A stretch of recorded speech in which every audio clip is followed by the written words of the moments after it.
गौरी निरन्तर विभूषितवामभागम् नारायणप्रियमलङ्घ्यमदापहारम् वाराणसीपुरवदं भज विश्वनाथम् सच्चिदानन्दरूपाय विश्वोत्पत्त्यादिहेतवे तावत्रेदविनाशाय श्रीकृष्णाय वयं नमः।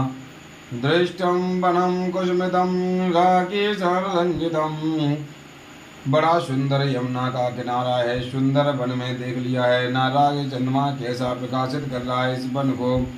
लेकिन देवियों ने जंगल में बड़ा बड़े हिंसक जंतु भी रहते हैं, शेर जैसे रीछ भालू भी रहते हैं। तुम सब छोड़कर यहाँ आई हो, जाओ लौटकर घर जाओ। इसका मतलब क्या हुआ? आचार्य सुखदेव कहते हैं, परीक्षित पहले तो परमात्मा जीव को अपने पास बुलाता है और जीव जब पास में आ जाता है तो भगवान टोक पीट कर परीक्षा लेते हैं, कच्चा है कि पक्का है। परीक्षा लेते हैं कि आया है तो, लेकिन कहीं संसार की वासनाओं को लेकर आया है तो इसका आना बिल्कुल व्यर्थ है। इसलिए कृष्ण ने गोपियों की पहले परीक्षा ली। उन्हें कहते हैं कि प्रतिपदा नारी का लक्षण नहीं है, जाओ सब अपने अपने घर। भगवान कहते हैं, प्रतिपदा स्त्री थी, घर में आंगन में बैठी चावल बीन रही थी। पति कहीं बाहर से आए तो पतिदेव को देखते ही वो खड़ी हो गई, चावल अलग रख दिया। पति पत्नी दोनों बैठ गए। बैठे बैठे पति को नींद आ गई, पत्नी की गोद में सिर रख करके सो गया। उसको एक 15 महीने का बच्चा था। वो बालक घुटवन घुटवन चलते हुए अग्नि कुंड के पास खेलता हुआ चला गया। उस नारी ने देखा, मेरा इकलौता बेटा है, ये बालक क्या समझे अग्नि को, कहीं ये अग्नि कुंड में ना गिर जाए, लेकिन करें क्या। उसने सोचा, यदि बच्चे को बचाने के लिए जाती हूँ तो मेरा पतिव्रत धर्म नष्ट होता है। पति अभी आकर सोए हैं, इनको जगाऊं कैसे। यदि बालक को बचाने नहीं जाऊं तो ये बालक जलकर राख हो जाएगा। आचार्य सुखदेव कहते हैं, प्रभु ने गोपियों से कहा, इतना विचार तो मन में कर ही रही थी कि उसका बालक अग्नि कुंड के पास जाकर झांकने लगा और तुरंत अग्नि कुंड में पलट गया। नारी ने अपनी आंखों को बंद कर लिया, मेरा बालक जलकर राख भले ही हो जाए लेकिन मैं पतिव्रत धर्म नष्ट नहीं कर सकती। 1 घंटे के बाद जब पति की नींद खुली, पत्नी दौड़ी दौड़ी अग्नि कुंड के पास में गई तो देखा अग्नि कुंड में बड़ी जोर से अग्नि प्रज्वलित है। जलते हुए अग्नि कुंड में उसका बालक किलोल कर रहा है, खिल रहा है।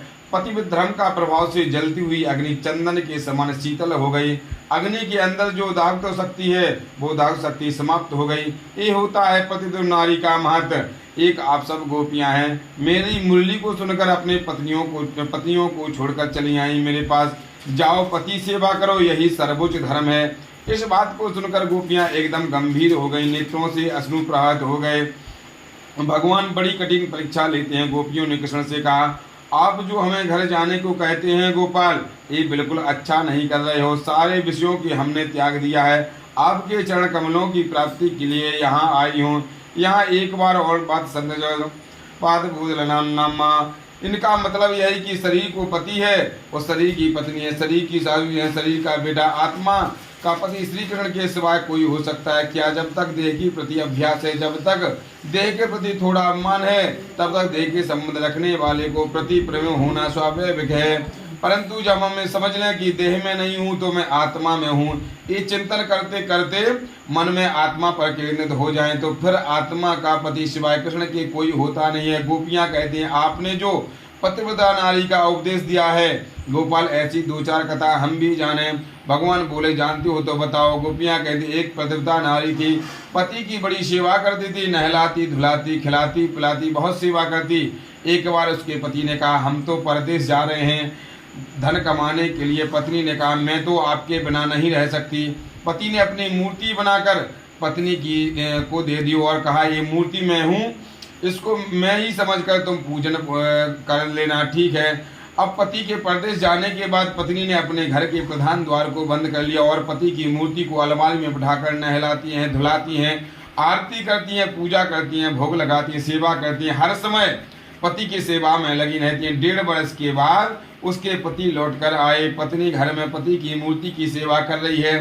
पति बाहर खड़े होकर के साकर खटखटाते हैं, खोलो। पत्नी सोचती है खोलने कैसे जाऊं, पता नहीं द्वार पर कौन आ गया। यदि द्वार खोलने जाऊं तो मेरा पतिव्रता धर्म नष्ट हो जाएगा। मैं अंदर बैठी घर में पति की सेवा कर रही हूँ, फिर द्वार खोलने कैसे जाऊं, मेरी सेवा छूट जाएगी। 1 घंटे तक पतिदेव द्वार खटखटाते रहे, वो खोलने नहीं गई।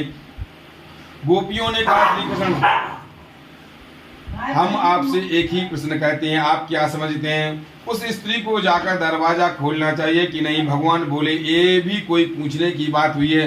ये तो बड़ी सीधी बात है। सच्चे पति जब आ जाएं तो झूठे पति की सेवा की क्या जरूरत है? तुरंत द्वार खोलकर उनका स्वागत करके उनकी सेवा करनी चाहिए।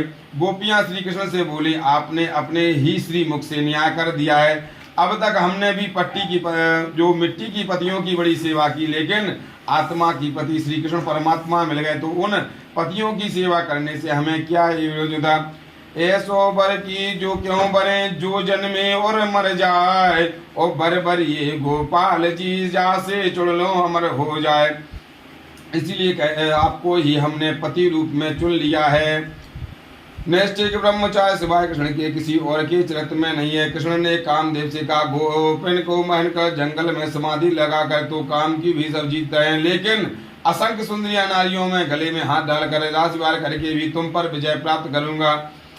भगवान कहते हैं, परीक्षित, ये तो काम को जीतने की रासलीला रामलीला नहीं है, इसलिए तो प्रभु ने काम को उल्टा लटका दिया आकाश में। तीसरी बात, गोपियों के पतियों ने कृष्ण के प्रति अनसूया भाव नहीं किया, क्योंकि गोपियों के पतियों को लगा कि हमारी पत्नी तो हमारे ही पास है। इसका मतलब है कि जो गोपियां कृष्ण के संग राज कर रही थी वे तो वेद मंत्र के साथ साक्षात हैं। चौथी बात, जीव है गोपी और ईश्वर है स्वयं श्री कृष्ण जी, तो जीव में और ईश्वर का विशुद्ध मिलन है, उसी को हम रास कहते हैं। एक काम लीला नहीं है, काम को जीतने वाला लीला है। काम के मन में अभिमान था, मैंने सबको जीत लिया है, ब्रह्मा को जीत लिया, वरुण को जीत लिया, कुबेर को जीत लिया, यम को जीत लिया। वो योगेश्वर कृष्ण को जीतना चाहता था। प्रभु ने असंख्य सुंदरियों गोपियों के बीच में रहकर भी काम को जीता है। मन और इंद्रियों में जिसका नियंत्रण हो उसको विचलित नहीं कर सकता है। इस रासलीला के प्रसंग को सुनने का मतलब क्या है? विकीर्तम ब्रजवदनुदम चा विष्णु सदा वर्णयोदो भक्तिम पराम भगवती पदलम्यम कामम हृतो धीरा। रास के मंगलमय प्रसंग को जो व्यक्ति सुनते हैं, सुनकर जीवन में उतारने का प्रयास करते हैं, चिंतन के द्वारा इस काम की विजय को उन व्यक्तियों के हृदय में भक्ति प्रकट हो जाती है और अंत में गोविंद के चरणों की प्राप्ति हो जाती है। और हृदय को सबसे बड़ा रोग है जो को कम हो जाता है, हमेशा के लिए निकल जाता है। बताओ, जिस रासलीला को सुनने से मन का काम निकल जाए वो स्वयं काम लीला कैसे हो सकती है? परीक्षित के मन का संदेह दूर हो गया। गोपियों ने अपने घर को प्रस्थान कर गई और भगवान ने मानो मोक्ष का मार्ग प्रशस्त ही कर दिया। गोविंद ब्रजवासियों के वश में है। इनका प्रेम इतना अगाध है, सागर है कि ब्रजवासियों के प्रेम से सागर में ब्रह्मा भी गोता लगाए तो थाह नहीं है सकते हैं। विधाता में सामर्थ्य नहीं है थाह पाने की। एक विचित्र बात यहाँ गोविंद से मिलना, तो गोविंद से मिलने की आकांक्षा भी है, तो गोविंद के प्रति आशीर्वाद का भाव भी है। हमारे लाला प्रसन्न रहे, हमारो गोविंद आनंद रहे। ब्रजवासियों का मन का प्रेम इसलिए तो था, इसकी आशीर्वाद देते हैं सब गोविंद को। आज सबने बहुत सुंदर दुर्गा जी का अनुष्ठान किया। सब ब्रजवासियों ने अंबिका मंदिर में गए और हमारे लाला आनंद दो रहे या के लिए दुर्गा जी की स्तुति की। माँ दुर्गा के चरणों में वंदन किया। नंद बाबा के चरण को किसी अजगर ने पकड़ लिया। कृष्ण के चरण को स्पर्श लगते ही उस अजगर को मोक्ष प्राप्त हो गया। कंस के पास तो एक ही ताक है कि कैसे कृष्ण को मारे। दिन रात पोय में लगा रहता है। भगवान को मारने के लिए राक्षस भेजे, शंख चूर्ण मायासुर अष्टासुर तीनों को अलग अलग भेजा। तीनों का मेरा गोविंद ने क्रमशः उद्धार कर दिया। इधर नारद के मन में एक विचार हुआ, एक भावना जगी कि मेरे प्रभु तो अपनी लीला करने में व्यस्त हैं। नारद के नेत्र सजल हो गए, ऐसा कोई नाटक करूं कि मेरे गोविंद उद्धार कर दें कंस का। नारद जी के महाराज सीधे कंस के पास पहुंचे। संत नारद जी मथुरा में पधारे। कंस ने उनका स्वागत किया, आइए भगवान पधारिए। नारद जी ने कहा, क्यों पधारे राजन, ये बताओ कृष्ण बलराम को कब मारोगे? 11वें वर्ष में प्रवेश कर गया। कृष्ण कंस ने कहा, क्या बताऊं भगवान, मैं चुन चुन कर राक्षस भेजता हूं उन्हें मारने को, लेकिन जाते ही मारने का समाचार मिलता है स्वयं मर गए। मन में बड़ी बेचैनी है। नारद जी से बोला, कंस कहिए क्या आज्ञा है? बोले, भगवान शिव ने जो धनुष तुम्हें दिया है वो धनुष यज्ञ एक अद्भुत मेला रचो। आसपास के ग्रामीण अंचल से प्रेमियों को उसमें आमंत्रित करो और कृष्ण बलराम को प्रति सहानुभूति का प्रदर्शन करो। दोनों भाइयों को उस मेला में आमंत्रण भेजो। अक्रूर जी कृष्ण का काका होते हैं, उन्हें इस कार्य के लिए उत्प्रेरित करो। अक्रूर जब कृष्ण बलराम को लेने जाएंगे और लेकर आएंगे तो दोनों भाई यज्ञ को देखने में लगे रहेंगे, तब दोनों धोखे से मार देना। ये कार्य तुम्हें करना है। कंस ने कहा, आपका आशीर्वाद रहा तो मैं ये पूर्ण हो जाएगा। बोले, मैं कुछ सुनना नहीं चाहता, मैं तो परसों तुम्हारी विजय देखना चाहता हूँ। हाँ, कंस महाराज को विजय मिल गई। ऐसा कहकर संत नारद वहां से सीधे श्रीधाम वृंदावन में आए। मेरे कृष्ण बलराम दोनों भाई गौ चराकर लौट रहे थे। नारद ने उनके चरणों में प्रणाम किया, वंदन किया। भगवान बोले, आओ पधारो नारद, बड़ी कृपा की है। ये सुनकर नारद जी बोले, भगवान ये बताएं कंस का उद्धार कब करेंगे, पापी कंस को कब मारेंगे। भगवान बोले, मैं कौन होता हूँ मारने वाला और बचाने वाला। जीव जैसा कर्म करता है वैसा फल उसे भोगना पड़ता है। इतना जरूर सुनिश्चित है कि कंस ने जो पाप कर्म किया है वो घड़ा पूरा भर चुका है, उसका फूटना भी सुनिश्चित है। नारद जी बोले, मैं कुछ सुनना नहीं चाहता, मैं तो परसों आपके हाथों कंस को मरा हुआ देखना चाहता हूँ। भगवान मुस्कुरा कर बोले, और वहाँ क्या कह रहे आओ, वहाँ मेरे बारे में कह कर आए हैं, यहाँ उसके बारे में क्या कहते हो। तारीख देने को परसों की दे दी है। संत नारद बोले, भगवान आप तो जानते मेरी प्रकृति को, मैं वही करता हूँ जिसमें पूरी प्रजा का हित चिंतन रहता है। पूरी प्रजा का हित चिंतन रहे वही कार्य मैं करता हूँ, वही मेरे मन को भाव रहता है। इधर रात्रि में ही कंस ने अक्रूर जी को बुलाया और बड़े भावुक बड़े स्नेह से श्रीमान अक्रूर जी को कैसे बुलाया, राजन कहिए। कंस ने कहा, देखिए अक्रूर जी, मैं छुपाना तो कुछ जानता नहीं हूँ। गच्छ नंद व्रजम तत्रा सुतानुद में आसते तरणतो रथनाथम आचिरम। आपको वृंदावन जाना है, वृंदावन जाकर आपको एक काम करना है। आनंद नंदवी वसुदेव जी के जो दो पुत्र हैं कृष्ण बलराम, दोनों पुत्रों को लेकर मथुरा आना है। आपका अक्रूर जी ने सोचा, इस दुष्ट के मन में कृष्ण बलराम को बुलाने की भावना कैसे जाग गई। अक्रूर जी बोले, क्या करोगे तुम कृष्ण बलराम को बुलाकर, कौन सा प्रिय काम करना चाहते हो। कंस ने कहा, आप तो जानते हैं आकाशवाणी ने कहा था 30-32 वर्ष पहले देवकी के विवाह के समय आकाशवाणी हुई थी। उसने कहा था, देवकी की अष्टम गर्भ ही तुम्हारा काल होगा। ये कृष्ण ही देवकी का अष्टम पुत्र है। आपको मालूम है कृष्ण बलराम दोनों भाई आएंगे, मथुरा की शोभा देखने में लगे रहेंगे और मैं धोखे से दोनों को मार दूंगा। इस बात को सुनकर अक्रूर जी के नेत्र सजल हो गए और बड़ी सुंदर पद्धति से कंस को समझाने लगे। मनोरथान कृतंचानाम देवादानवे इज्जते हृषकोशभ्यम तभाग्यम करो मिदे। राजन, सोचा तो तुमने अच्छा ही है, लेकिन सोचने से कुछ नहीं होता। व्यक्ति को कर्म करना चाहिए। ये मानव की सबसे बड़ी भ्रांति है कि मैं सोचता बहुत कुछ है पर करता कुछ नहीं है। ऐसा करेंगे तो ऐसा होगा। क्या क्या विचार मन में आते हैं, परंतु होता वही है जो गोविंद को प्रिय होता है। देह के अधीन होने के बावजूद मनुष्य कहता है कि मैं ऐसा कर लूंगा। भरोसा एक क्षण का नहीं है और योजना बड़ी लंबी बनाता है। मैं समझता हूँ मैं ही मानव हूँ कि सबसे बड़ी भ्रांति, ऐसी बड़ी भ्रांति और नहीं है। शक्ति रात्रि में बैठकर अक्रूर ने कंस को समझाया, लेकिन कंस कहता है, भाषण मत सुनाइए, सिर्फ इतना बता दो कि कृष्ण बलराम को लेने जाओगे कि नहीं। यदि नहीं जाओगे तो मेरे विचार से आप परिचित ही हैं। अक्रूर ने सोचा, बड़ा दुष्ट है, यदि नहीं गया तो मुझे मार डालेगा। उन्होंने रथ सजाया और प्रातः काल रथ का मोह वृंदावन की ओर कर दिया। अक्रूर जी जिस रथ पर बैठकर जा रहे हैं उसमें वृंदावन या नंदगांव पहुंचने से ज्यादा 20 मिनट का समय लगना था, लेकिन अक्रूर जी को ठीक 10 घंटे लगे। रथ का मुख वृंदावन की ओर, महात्मा अक्रूर की समाधि लग गई। मन में बड़े सुंदर विचार उद्गत होते हैं। किम मयाचरितम भद्रम किम तप्तम परमात्मा किम प्रत्यागतम नेत्रतम केशवम। अक्रूर जी के मन में विचार करते हैं कि ऐसा कौन सा सुंदर कार्य मैंने किया है, ऐसा कौन सा सत्कर्म किया है मैंने जो आज केशव का दर्शन करूंगा। मेरे लिए सबसे बड़े दुर्लभ की बात यह है कि श्री कृष्ण को मुझे दर्शन हो जाएंगे। बड़े बड़े मनीषी दर्शन के लिए तरसते हैं लेकिन कर नहीं पाते। आज वही परमात्मा अखिलेश्वर मुझे काका कहेंगे, बाबा कहेंगे, पता नहीं क्या बोलेंगे। ऐसा सोचते सोचते संत अक्रूर की समाधि रथ में ही लग गई। परिणाम ये हुआ कि जो घोड़ा चलना है भूल गए, कहीं जलाशय है तो पानी पीने में तन्मय हो गए, कहीं हरी घास चरने में लग गए। परिणाम ये हुआ कि 15-20 मिनट के बदले 10 घंटे का समय वृंदावन पहुंचने में लगा। जहां से वृंदावन की सीमा आरंभ होते वहीं से अक्रूर जी रथ के नीचे कूद पड़े। मेरे बालकृष्ण प्रभु गौ चराकर लौट रहे थे। अक्रूर जी को जैसे ही श्री कृष्ण ने देखा तो मन में बड़े प्रसन्न हुए। काका जी आ गए, काका जी आ गए। महात्मा गुरु जी ने भाव विहल हो रहे हैं। आज पहली बार उनके चरणों को प्रणाम करने दौड़े तो कन्हैया ने स्वयं प्रणाम किया और बोले, आप तो हमारे पूज्य काका जी हैं, आप हमें प्रणाम कर रहे हैं। गुरु जी के नेत्र सजल हो गए और बोले, तुम्हारा यही नाटक तो विचित्र है लाला, लेकिन मैं यहाँ क्यों आया हूँ ये बताना तो कोई बहुत जरूरी नहीं है। कन्हैया बोले, कंस ने हमें मारने के लिए मथुरा बुलाया है। काका जी, आप मेरे ब्रजवासी सखाओं से बात कभी नहीं बताना कि कंस ने हमें मारने के लिए बुलाया। ये लोग रो रो कर मर जाएंगे मेरी याद में। इनके जीवन का सर्वस्व केवल मैं हूँ। श्री कृष्ण बलराम जी ने अक्रूर जी को लेकर महल में पधारे। नंद यशोदा उनके बहुत सत्कार किया। भोजनादि निमित्त होकर नंद यशोदा अक्रूर जी के पास में बैठे। उधर पूरे वृंदावन में समाचार फैल गया कि परदेसी आया। रात्रि में नंद जी ने पूछा, कहिए कैसे आना हुआ। अक्रूर जी बोले, मैं कृष्ण बलराम को लेने आए हूँ। कंस के यहाँ बहुत बड़ा धनुष यज्ञ का मेला लगा है। आसपास के सभी ग्रामीण अंचलों को लोग जा रहे हैं, इसलिए मैं इन्हें लेने आया हूँ। मैया यशोदा भोजन करने बैठे थी। उन्होंने जैसे ही कृष्ण बलराम को ले जाने की बात सुनी, उनके हाथ से ग्रास छूट गया।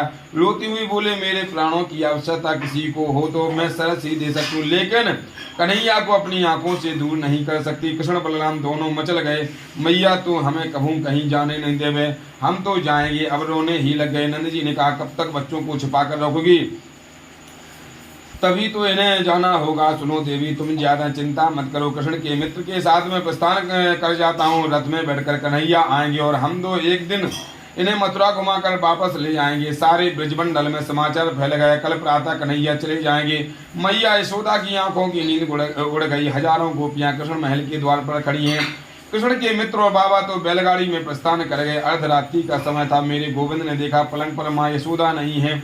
मैया की आवाज लगाई, मैया तू कहाँ है, कहाँ बात है। जाकर देखा कि मैया खम्भे से सर लगाए बैठी हैं। मैया की गोद में बैठकर मेरे कन्हैया ने मैया के आंसू पोंछकर कहा, मैया तू काहे क्यों रोवे। मैया ने कहा, लाला मैं सोचूं तू कल मथुरा चले जाओगे, तेरे बिना एक एक पल जीवन का कैसे व्यतीत करूंगी। गोविंद बोले, मैया तू चिंता मत कर, मैं जल्दी ही जाऊंगा। प्रातः 4 बजे ब्रह्म मुहूर्त में जैसे ही महल में मुख्य द्वार को खोला, मेरे गोपाल ने नजर डालकर देखा तो लाखों गोपियां खड़ी हैं। उनके मध्य में किशोरी श्री राधा हैं। अक्रूर जी को रथ को सजा रहे हैं। कन्हैया बलराम को साथ लेकर रथ की ओर बढ़ गए तो गोपियों के नृत्य में पनारे बह चले। गोपाल के हाथ जोड़कर बोली, लाला आपको हम जाने नहीं देंगे। आपने ये कैसे सोच लिया कि हम आपको जाने देंगे, और ऐसे कैसे आप हमें छोड़कर आप जा सकते हैं। अहो विधाता नागुजदम दया सज्जो मैत्र्या प्रणिदेहिना तस्या कथा धन्यो वृण्यपारगम विकृतम ते चेष्टनम यथा। गोपियों ने विधाता की ओर देखकर कहा, हे विधाता तुम्हारे मन में जरा भी करुणा नहीं है, जरा भी तुम मेरे मन प्रेम नहीं। तुम्हें पहले तो जीव में प्रेम जागृत कराते हो और एक दूसरे के प्रति आकर्षित करते हो, और मिलन से पहले उनको बिछोड़ कर देते हो। ये तुम्हारी आदत अच्छी तो नहीं है। गोपियों ने कहा, अरे अक्रूर, हमें तो लगता कि विधाता ही अक्रूर के रूप में क्रूर बनकर आया है। कृष्ण बलराम जी हमारे प्राण हैं, उन्हें हमारी आंखों से दूर ले जाने चाहते हैं। एक गोपी ने कहा, ये तो चल दिए। दौड़कर गोपियों रथ के सामने लेट गईं। लाला हम आपको जाने नहीं देंगे, और जाना ही तो हमारे ऊपर से होकर रथ को ले जाओ। ऐसे तो ही नहीं जा सकते। मेरे गोविंद रथ से नीचे उतर आए और गोपियों को प्रणाम करके कहा, देवियों में देवताओं को सम्मान, लंबी उम्र पाकर भी आपके ऋण से पूर्ण नहीं हो सकता। किशोरी जी आप तो सब जानती हैं, यदि मैं मथुरा नहीं जाता तो मेरी आगे की लीलाएं संपन्न नहीं हो सकती हैं। कृपया मुझे जाने की अनुमति प्रदान करें। जैसे ही गोपाल प्रणाम करके रथ में विराजित होकर चल में माँ यशोदा महल में से दौड़कर आई और अनेक रथ को रोको तो सही। मैया दौड़ती गिरती आ रही हैं। कृष्ण बलराम दोनों रथ के नीचे कूद पड़े, मैया के अंक में लिपट गए। कहा बात है मैया। मैया ने प्रांसों से लाला के सिर को भिगो दिया और उनसे रोती हुई कहा, बेटा मेरे को तो आज पता चलो कि तुम मेरे पुत्र नहीं है, तुम तो देवकी नंदन हो, तुम तो वसुदेव नंदन हो। मेरा क्या अधिकार है तुम्हें रोकने का। आग्रह करूं, लेकिन एक ग्वालन गोपी तुमसे निवेदन करना चाहते। कन्हैया बोले, कहो मैया क्या बात है। मैया बोली, मैं इतनी निष्ठुर हूँ लाला, तुगु कहूँ तो प्यार नहीं दियो। लाला एक मिट्टी की मटकी फोड़ के बदले ताकू उखल से बांध दियो। तू जब मथुरा में यहाँ कहीं सोचोगो कैसे मैं माँ यशोदा, एक मिट्टी की मटकी जैसी औकात नहीं मेरी, एक मटकी के बदले तुझे बांध दिया। यह बात कभी स्मरण नहीं करना। कन्हैया कृष्ण बलराम दोनों यशोदा के चरणों में गिर पड़े, हिलकियों से रो पड़े और गोपाल बोले, दुनिया की सारी चीजें भूल सकता हूँ मैया, परंतु तुम्हारे प्रेम के स्नेह का बंधन को नहीं भूल सकता। ना चार्तनम वरिष्याम ना पूर्वम ना पीछापरम पूर्वा परम वैसा तो यो गच्छया। मन में सोचो, जिस परमात्मा के आदि अंत में पता नहीं है, उसको बांधने का सामर्थ्य यदि किसी में हो तो केवल माँ यशोदा के प्रेम में है। बार बार मैया का बंधन किया, बार बार अपने ब्रज को प्रणाम किया। एवं ब्रवणामृतामृतम ब्रजस्या कृष्णामृत मानसा वृषज्जालज्जामृतम स्वम सुहृदम गोविंद दामोदरम माधवेदि।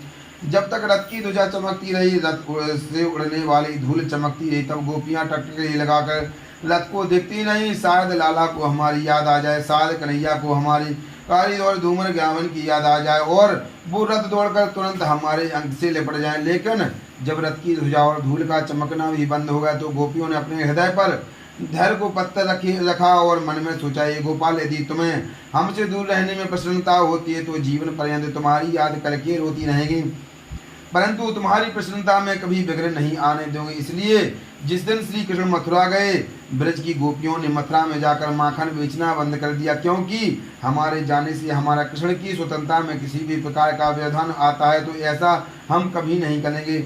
लेकिन ब्रजमंडल में कि इस विरह को देखकर अक्रूर जी के हृदय में विदीर्ण होने लगा। उन्होंने सोचा, मैंने अच्छा नहीं किया, रोते बिलखते इन ब्रजवासियों को छोड़कर चल दिए। मैं यमुना जी में स्नान करते वक्त अक्रूर जी ने शेष नाग पर गोविंद का दर्शन किया तो उन्हें संदेह निवृत्त हो गई, तो साक्षात परब्रह्म है, इन्हें मारने में कोई सामर्थ कंस का नहीं है। कृष्ण के मित्र और नंद बाबा मथुरा के पास यमुना बाग में रुके हुए हैं। कृष्ण बलराम ने जाकर उन्हें प्रणाम किया। नंद बाबा बहुत प्रसन्न हुए। अच्छा लाला, तू आ गए हो। कन्हैया बोले, बाबा मथुरा नगरी दूर से तो बड़ी अच्छी दिख रही है। अक्रूर जी बोले, ये जो सुंदर सुंदर अटकालियां दिख रही हो ना कन्हैया, उन अटकालियों के मध्य में एक मेरी कुटिया भी है। मेरे मन रहा था कि रात्रि में विश्राम के लिए आप मेरे घर पधारते।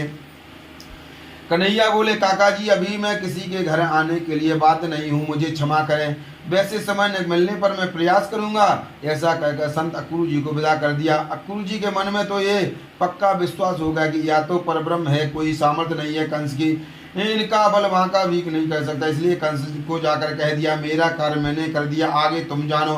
कंस ने सारी मथुरा नगरी को सजावट का आदेश कर दिया, को निर्देश कर दिया कि मार्ग में कृष्ण बलराम को स्वागत ना करो। लेकिन मथुरा वासियों तो कितने वर्षों से आस लगाए बैठे थे, जीवन में आशा करनी तो गोविंद से मिलने को करो, संसार की आशाएं व्यर्थ में। जीवन में जो भी करो परमात्मा से जोड़कर करो। अभिमान करना बुरी बात है, लेकिन यस अस अभिमान जाए जन भोरे, मैं सेवक रघुपति पत मोरे।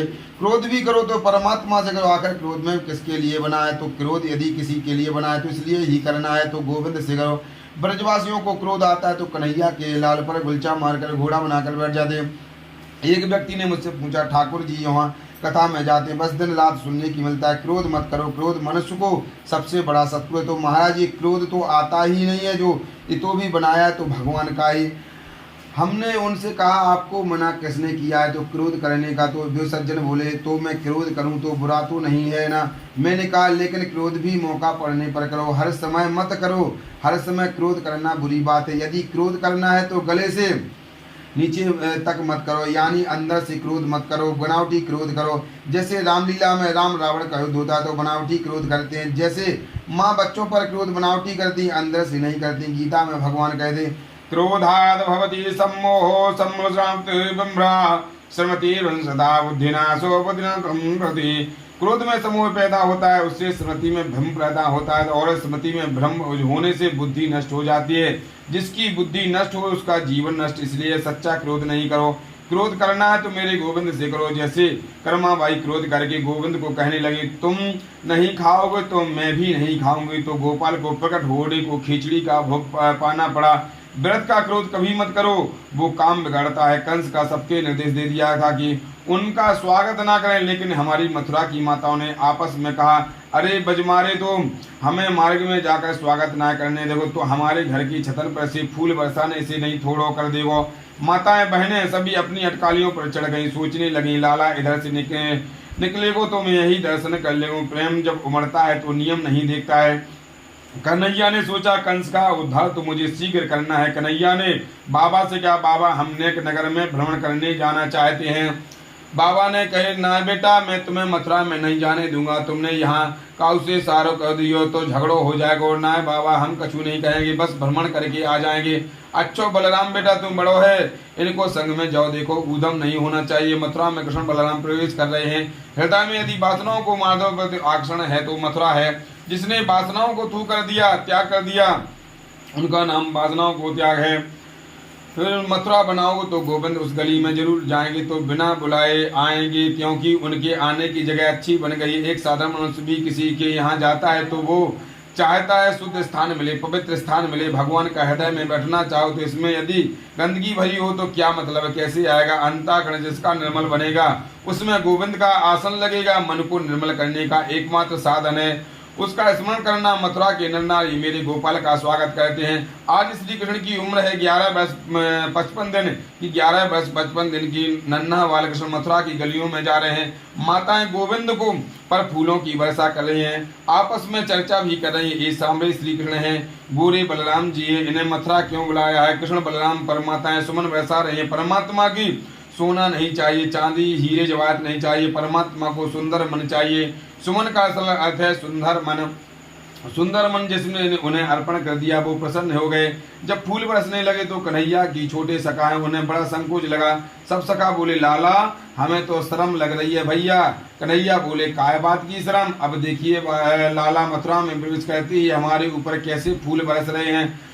अरे जब मथुरा में घुसते ही इतने फूल बरस रहे हैं तो मामा कंस के दरबार में तो जाने कितनो स्वागत होएगो। कन्हैया ने सोचो कितनो भूलो है मेरे सखा, इन्हें क्या मालूम है मामा कंस ने हमें क्यों बुलाया है। ये तो समझ रहे हैं कि मामा जी ने घी बूरे को थाली से हमारे स्वागत करेंगे। कृष्ण ने कहा ठीक है, मैं तुमसे सबके वस्त्रों की व्यवस्था करता हूँ। श्री कृष्ण यमुना किनारे एक धोबी के पास गए और बड़े स्नेह से कहा मामा जी राम राम। उसने देखा नहीं। कृष्ण ने फिर कहा मामा जी हम कंस महाराज के भांजे हैं, उनसे मिलने जा रहे हैं, हमारे सखन के पास वस्त्र की कमी है, आप जरा वस्त्र दे दो, उन्हें पहनकर उनसे मिल आवेंगे और लौटेंगे तो वापस कर देंगे। धोबी ने कहा अरे ग्वारिये, जीवन भर तुमने पोखर का पानी पिया है, बेचन की रोटी गुड़ के साथ खाई और महाराज के वस्त्रों को पहनने की अभिलाषा करते हो। चले जाओ यहाँ से, जो काम महाराज कंस को करना है वो पहले हम ही कर देंगे। घंटे 2 घंटे के मेहमान हो, ऐसी अवध भाषा में कृष्ण से बोल पड़ा। कन्हैया बोले देखो हम तो आपस में आपसे मामा जी कह रहे हैं, आप तो बड़ी गुस्सा कर रहे हैं। धोबी डंडा लेकर मारने दौड़ा। मेरे बालकृष्ण की अंगुली पकड़कर छोटा सा सखा चल रहा था। इन्हें इस बात का मन में गुमान है कि हम कन्हैया के मित्र हैं। जब धोबी डंडा लेकर मारने दौड़ा तो उन्हें नन्हे से सखा ने कहा कन्हैया होगी तो देखो जाएगी, तू पूतना वाले हाथन को दिखा दे, पीछे कछू होएगा तो मैं हूँ। मेरे गोपाल ने उसके अंक में भर लिया, इसकी तो कोई जरूरत नहीं है भैया, तुम्हारा स्नेह ही बात है मेरे पास। धोबी जब मारने दौड़ा तो मेरे बालकृष्ण ने अपना छोटा सा हाथ उसके मुख पर मारा और उसका तो सिर ही धड़ से अलग हो गया। अब तो घाट पर जितने भी धोबी थे सब भयभीत होकर भागे भैया पूतना मारने वालों आ गए, सक्टासुर मारने वालों आ गए। ऐसा कहकर वहां से सब भाग गए। कन्हैया बोले भैया जितने वस्त्र चाहिए पहन लो। नन्हे सका वस्त्रों को पुटली खोलकर वस्त्र पहनने लगे तो बड़ी समस्या। वस्त्र हैं 15 हाथ की और 3.5 हाथ के चमकीले वस्त्र को देखकर पहन तो लिया, अब बाजू 1.5 हाथ नीचे लटक रहे हैं, नीचे सड़क साफ हो रही है बिना झाड़ू के। अब तो और श्रम लगे लाला, ये तो मगनों से लगे। कन्हैया बोले मैं व्यवस्था करता हूँ। तदस्तु वाय कापी तो भगवान एक दर्जी के घर पधारे, वो भी कृष्ण का भक्त था, कंस का नौकर था। उसने खिड़की से गोपाल को बुलाया, उसने स्वरूप के अनुकूल वस्त्रों को बनाया। तथा भवनम मार्ग समझो, एक सुदामा नाम के माली के घर गए, उसने सबको माला पहनाई। कृष्ण ने उसे भक्ति का वरदान दे दिया, सबने वस्त्र पहन ले, माला पहन ली। अब कमी रह गई चंदन की। राजमार्ग से श्री कृष्ण सखाओं के संग में जा रहे हैं। सामने से एक विचित्र प्रकार की नारी जा रही थी, 3 जगह से उसकी कमर टेढ़ी थी, चेहरा भी बड़ा विस्ता काली थी कि उसके हाथ में चंदन का कटोरा था। ज्यादा कुरूपणी होने की वजह से अपने चेहरे को घूंघट से ढक कर रखी थी। लेकिन मेरे गोविंद किसी के चमड़े को नहीं देखते हैं, गोरा है कि काला है। कृष्ण ने ये नहीं देखते हैं कि आपने आभूषण क्या पहने, तो वो आपके मन को पकड़ता है। संसार के शब्द कहलाने वाले लोग उसे कुरूपणी नारी से बात करना भी पसंद नहीं करते। जब भी गोविंद के बगल में होकर निकली तो मेरे गोविंद उसके सामने जाकर खड़ा हो गया और बड़े स्नेह से प्यार से पूछा, हे सुंदरी जी, आपका परिचय क्या है? का तुम वैवतुम हान्योलेपनम कस्यांग्रे वा कथम साधुना देहावरंग्योनुतम श्रेयस्ताम नजदाम भविष्यति। कृष्ण ने पूछा, आप हाथ में चंदन की कटोरी लेकर किधर जा रही हैं? मैं आपको बहुत अच्छी लगी है तो अपना परिचय बताओ, और अत्यंत अच्छा लगे तो चंदन हमें लगा दो। उसको तो मन में रसगुल्ले फूटने लगे। अपनी साड़ी से पल्लू को हटाकर गोविंद को देखा और वो तो गदगद हो गई। हृदय में आनंद रूपी हिलोरे उठने लगी। कन्हैया से बोले, आपने मेरा परिचय पूछा? कृष्ण बोले, हाँ हाँ, तुम्हारा परिचय ही पूछा। गोपाल, क्या परिचय दूं?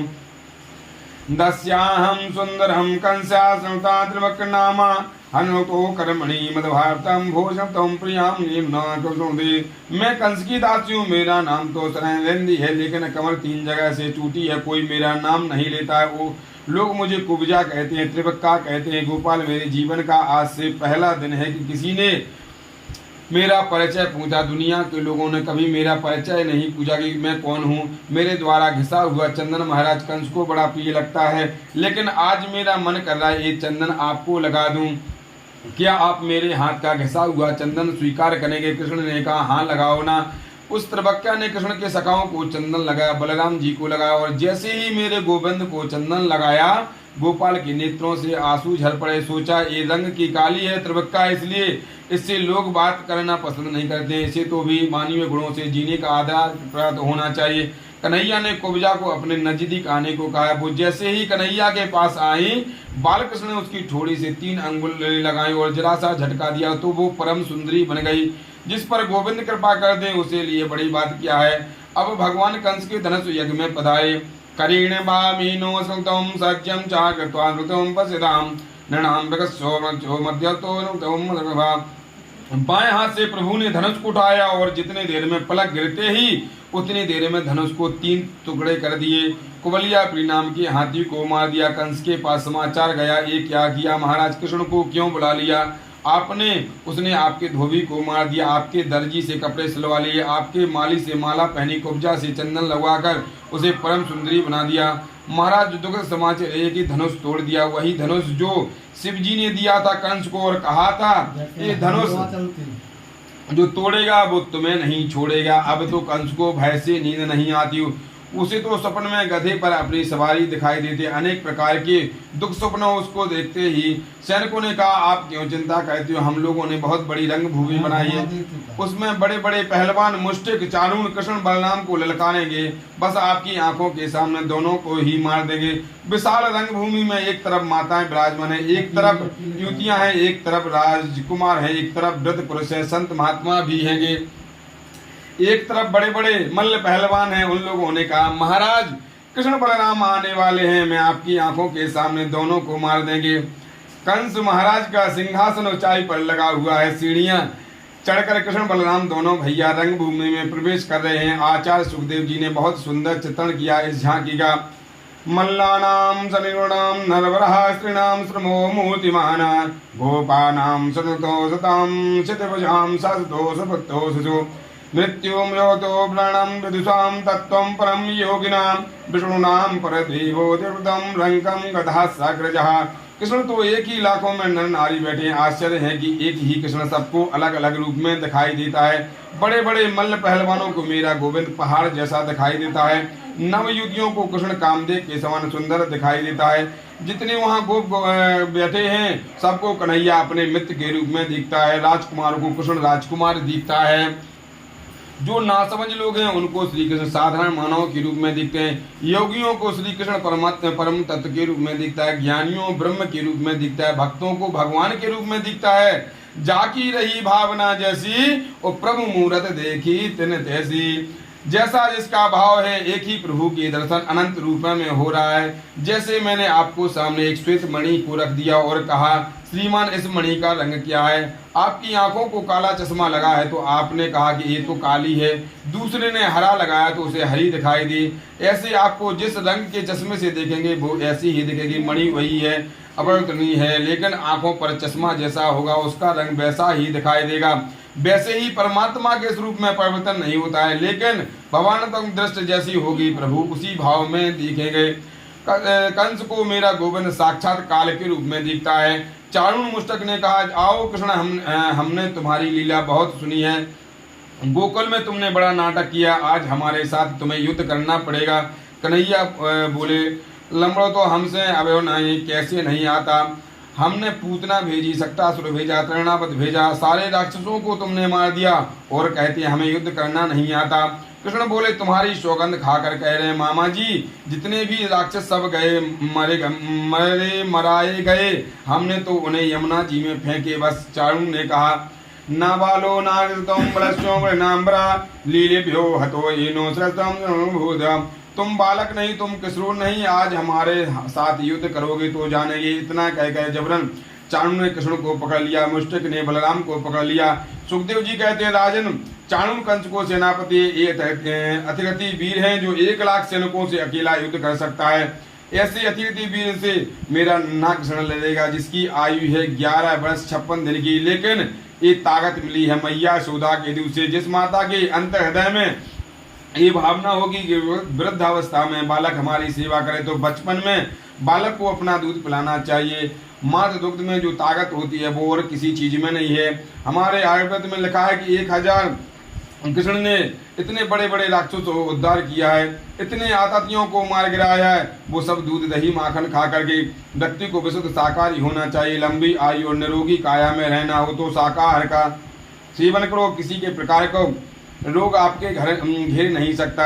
जो अंदरूनी ताकत है, शारीरिक शक्ति है, आत्म शक्ति है, वो हमारे शाकाहारी में जितनी सन्निहित है उतनी मांसाहार में नहीं है। मेरे गोपाल ने चाणूर से युद्ध किया और चाणूर को उठाकर 7 बार उसे घुमाकर धाम से जमीन पर पटक दिया। बलराम ने मुष्टु को मस्तक में मुष्टि प्रहार किया, रुद्र बामन करता हुआ जमीन पर गिर गया, उसकी मृत्यु हो गई।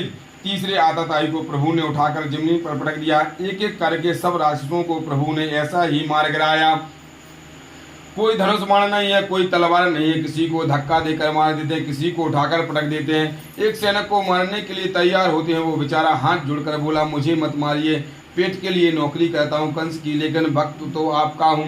मेरे कन्हैया छलांग लगाकर कंस के सिंहासन पर जाकर खड़े हो गए। अरे चाणूर मुष्टक सब कहाँ हो, पकड़ो इसे। कृष्ण बोले, अब कोई नहीं बोलेगा क्योंकि ये सब वहीं पहुंच गए जहाँ अब आपको जाना बाकी है। उछलकर कृष्ण ने कंस के मुकुट को गिरा दिया और कंस के केस पकड़ कर लिए। कंस ने कहा, ये क्या व्यस्तता है, मेरे केसों को क्यों पकड़ रहे हो? कृष्ण ने कहा, लगती है हाँ, जितनी जोर से तुमने केस पकड़ रखे हैं। कन्हैया बोले, मामा जी आपको पता तो चला है कि केस पकड़ने से क्या लगती है, क्योंकि जाके पगनाई फटी बीमारी, भूखा जाने पीर पराई। अपने पैर की बीमारी जब तक नहीं फटती तब तक दूसरे को पीड़ा का अनुभव नहीं होता है। जो बात हमें अपने लिए बुरी लगती है वो बात कभी दूसरों के साथ मत करो। कितने कितने संतों को तुमने कष्ट दिया। मेरी माँ देवकी जब ससुराल जा रही थी तो तुम्हारी चचेरी छोटी बहन है आकाशवाणी को सुनकर माता देवकी के केसों को पकड़कर तुमने रस से नीचे खींच लिया और तलवार से उसका सिर को तुमने काटने के लिए तैयार हो गए। परंतु मामा, तब आपको पता नहीं था कि केस पकड़ने से कितना कष्ट होता है। आज आपको पता चला होगा जब आपके केस भी किसी ने पकड़े हैं। कंस बोला, छोड़ दो मुझे। कन्हैया बोले, मामा जी हम तो पकड़वो ही आवे, हमें तो छोड़वो तो आवे ना। कृष्ण कहते, अपनी आंखों से भली प्रकार खोलो और मुझे देखो। रघुवर कभी ऐसा नहीं कहते। राम जी ने जीवन में कभी यह नहीं कहा कि मैं भगवान हूँ, मेरी ओर देखो, मेरी शरण में आओ, मैं तुम्हें मुक्ति दूंगा। लेकिन कृष्ण ने सच्चाई को जीवन में कभी छुपाया नहीं। तकरीबन 50,000 बार कृष्ण ने कहा कि मैं भगवान हूँ, मेरी शरण में आओ, मैं तुम्हें मुक्ति दूंगा। इसलिए कंस को कहते हो, मैं तुम्हारी ओर देखो, इतनी सुंदर मृत्यु और नहीं हो सकती है। हम जीवन में हर यही प्रयास करते हैं कि अंत समय बस गोविंद का दर्शन मिल जाए। तुम कितने भाग्यशाली हो मामा कि तुम्हारे अंतिम समय तुम्हारी आंखों के सामने मैं खड़ा हूँ। मुझे अच्छी तरह देखो, मैं तुम्हें मुक्ति दूंगा, मैं तुम्हें मोक्ष प्रदान करूंगा। ऐसा कहने वाले ब्रह्म केवल कृष्ण हैं कि मेरे सामने आओ, मैं तुम्हें मुक्ति दूंगा। लेकिन सामने नहीं आओगे तो मैं फिर कुछ नहीं कह सकता। लाखों नर नारी देख रहे हैं। 35 वर्षों से कोई हंसा नहीं था मथुरा में और आसपास के गांव में नर नारियों को कंस ने हंसने ही नहीं दिया। आज सब डर रहे थे। छोटा सा बालकृष्ण इस महारथी वीर से अकेला बात कर रहा था, परंतु कन्हैया ने यशोदा का दूध पिया। मेरे गोपाल ने उसके केसों को पकड़कर सीढ़ियों से नीचे गिरा दिया, कंस को मार दिया। इतना आनंद हुआ लोगों को मन में, सभी ने दौड़कर गोपाल अंक में भर लिया। प्रेमवंत हृदय को हो गया। कंस की और 4 भाई थे, उनका भी उद्धार हो गया। कंस की पत्नियां जब रुदन करने लगी तो गोविंद ने उनको आत्मा उपदेश दिया, आत्मा के प्रति उन्हें जागृत किया। कंस की पत्नियों ने कृष्ण को हृदय से आदर किया। नाना उग्रसेन को राजगद्दी पर व्यवस्थित किया। मेरे गोविंद ने उग्रसेन ने राजगद्दी पर बैठे। आज मेरे प्रभु ने अपने माता पिता के चरणों को प्रणाम किया। अभिवादशीलस्यो नित्यं रसोदेवना चत्वारि दशरथंतो आयुधम। माता पिता के चरणों में सिर रख करके कृष्ण ने प्रणाम किया। दोनों को बंधन से मुक्त किया। माता पिता से कहा, मैं जैसे निकष्ट पुत्र हूँ जो आपकी सेवा नहीं कर सका। वसुदेव ने अंक में भर लिया और कृष्ण जी, बेटा आज मैं बहुत प्रसन्न हूँ। कितने लोगों को मुख की हंसी छीन ली थी कंस ने, आज तुमने वापस प्रदान कर दी। जो कार्य तुमने किया है कृष्ण, वो मेरी सेवा से भी ऊंचा है। देवकी निहारती हैं बार बार गोविंद को और कहती हैं, यशोदा ने प्यार किया है लाला से, तभी तो 11 वर्ष 56 दिन का मेरा कृष्ण। देवकी ने एक एक दिन गिना था कि आज कितने दिन का हो गया लाला। 11 वर्ष 57वां दिन चल रहा। यदि यशोदा का वात्सल ना मिलता तो 11 वर्ष 56 दिन का मेरा कृष्ण 16 वर्ष जैसे दिखता है। ये यशोदा के प्रेम का प्रतीक है। तब माँ का दुलार ज्यादा मिलता है तो बच्चे के शरीर में फुर्ती आती है। देवकी ऐसा दुलार जीवन में नहीं दे सकती जो माँ यशोदा ने गोविंद को दिया। देवकी बार बार मन ही मन यशोदा को प्रणाम करती है। मैंने अपने पुत्र को भेजा था तो 1 घंटे का था, लेकिन केवल आज आया तो 11 वर्ष 56 दिन का हो गया। नंद बाबा कृष्ण के सखा सब कन्हैया से बोले, लाला वृंदावन नहीं चलोगे क्योंकि आते समय तूने मैया से कहे कि मैं परसों आऊंगा, चलोगे नहीं। उस समय का दर्शन कोई कर नहीं सकता। सुखदेव जी कहते हैं, परीक्षित उस समय जो करुण क्रंदन हुआ, जिस बाबा ने अंगुली पकड़कर कृष्ण को चलना सिखाए, जो ब्रजवासी 24 घंटे कृष्ण के साथ रहे, आज उस सबसे गोविंद ने 1 2 कह दिया, आप लोग जाइए, मैं शीघ्र आने की चेष्टा करूंगा। क्या बीती रहेगी परीक्षित। उन ब्रजवासियों के हृदय पर वो नन्हा सा गोप जो कृष्ण की अंगुली पकड़कर आ रहा था, रोता हुआ कृष्ण के अंक में लग गया और कन्हैया से बोलो, लाला हमसे कोई गलती हो गई तो नहीं चले हमारे साथ वृंदावन। मैया तो रो रो कर बेहाल हो जाएगी भैया।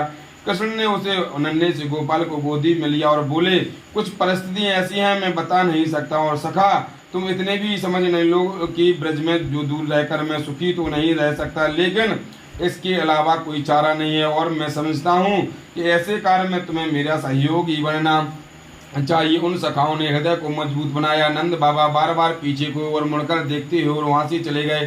कृष्ण का हृदय बढ़ा जाता है। बाबा नंद और मैया यशोदा जैसा दुलार उन्हें कहाँ मिल सकता है। मैया देवकी ने कृष्ण के सिर पर केस हटाए, मुंडन कराया, चौड़ी चोटी रखी।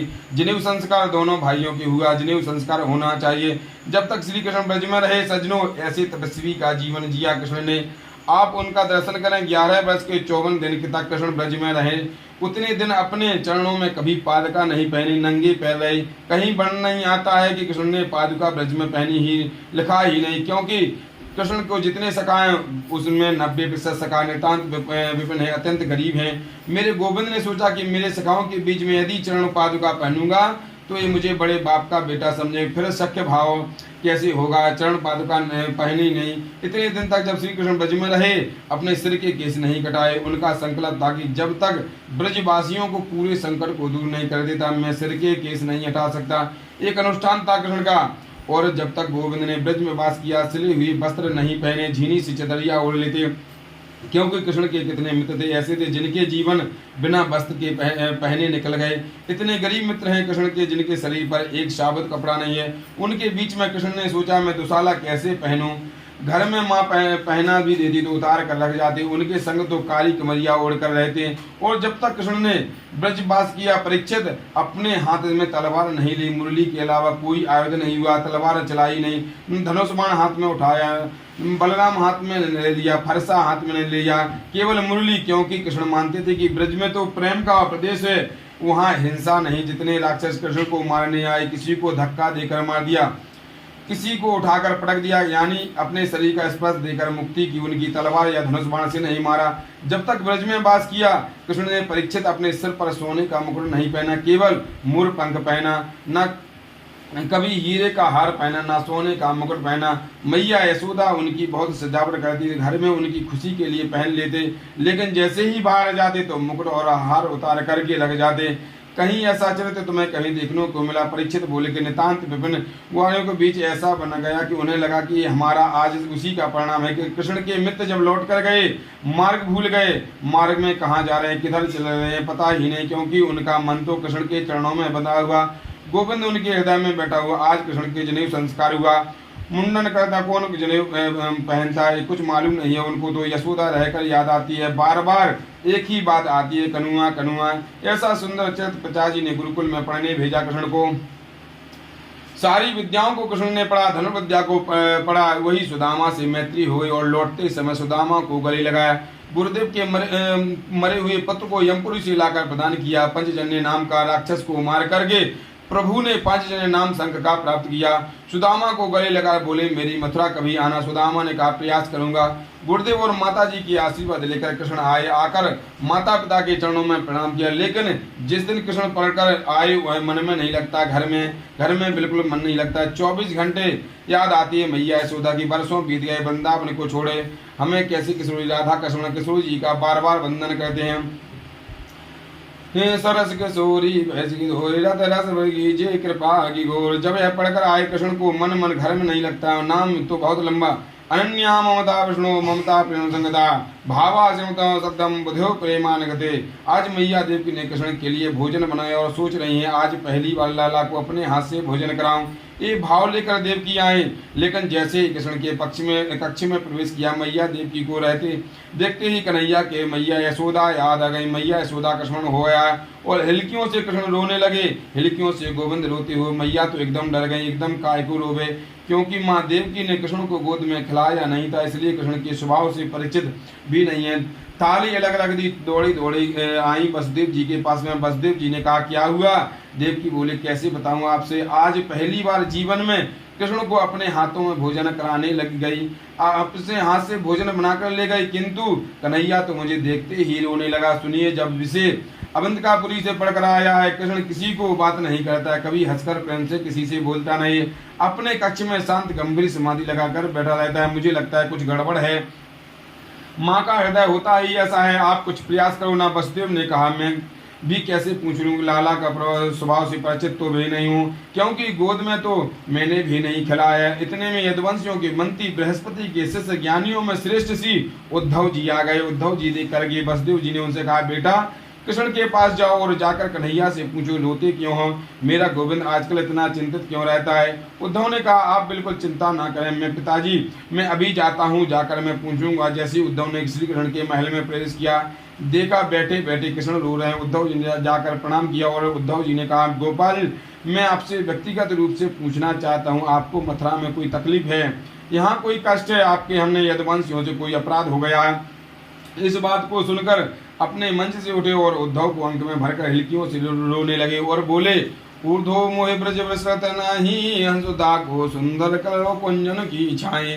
मैं 1000 बार प्रयास करके भी उद्धव ब्रज को नहीं भूल पाता हूँ, अपने ब्रज का विस्मरण नहीं कर पाता हूँ। जब हूँ सुरत आवे वासुक की, ब्रज की सुख की स्मृति मुझे होती है तो लगता है कि मेरे प्राण सुरक्षित क्यों हैं, मेरे प्राण बचे क्यों हैं। उद्धव में रोता तो इसलिए हूँ कि निर्मल मन की अंतःकरण वाले ब्रजवासियों के साथ मैंने कितना बड़ा धोखा किया है कि खाते पीते सोते उठते नाचते गाते हम परिस्थितियां में जिन्होंने मुझे चाहा, गोकुल का इतना बड़ा वैभव नंद बाबा ने एक पल में छोड़ दिया। मेरी खुशी के लिए मैं जरा सा दूध भी कम पीता तो मैया सारे वेदों को बुला लेती। मेरे लाला को क्या हुआ, इनसे दूध कैसे कम पिया।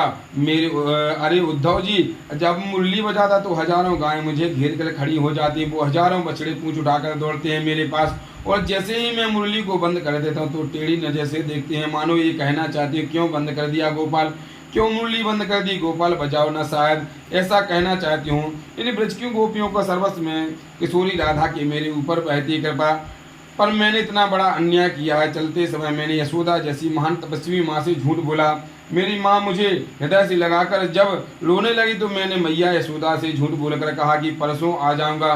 क्या मैंने अन्याय नहीं किया, बस उसकी स्मृति मुझे होती है। अच्छा उद्धव, एक बात बताओ, मुझे उन ब्रजवासियों की याद आती है तो इसका मतलब ये है कि वो लोग भी मेरी याद करते होंगे। यदि वो लोग मुझे याद नहीं करते तो मैं उनका स्मरण क्यों करता हूँ। बोले बालकृष्ण भगवान की जय। भगवान ने पर्वत पर चढ़ गए, जरासंध से आग लगाई, चारों ओर प्रभु ने छलांग लगा दी और समुद्र के किनारे चले गए और देवताओं के प्रधान शिल्पी विश्वकर्मा है उन्हें याद किया। विश्वकर्मा ने रात भर में जल के अंदर श्री द्वारकापुरी का निर्माण कर दिया। सोने की द्वारका में बहुत सुंदर समुद्र के बीच सोते हुए यदुवंशियों को कृष्ण ने द्वारका में बुला लिया। रेवत नाम के राजा की पुत्री का नाम है रेवती और रेवती का विवाह बलराम जी से हो गया। बोले द्वारका नाथ की जय। कृष्ण बोले द्वारका के राजा तो हम हो गए, बड़े भैया बलराम जी को ब्याह होगा, अब हमारो ब्याह होना चाहिए। राजतम भीष्म को नाम तस्या पंचभावन पुत्रा कनिकम चावरण।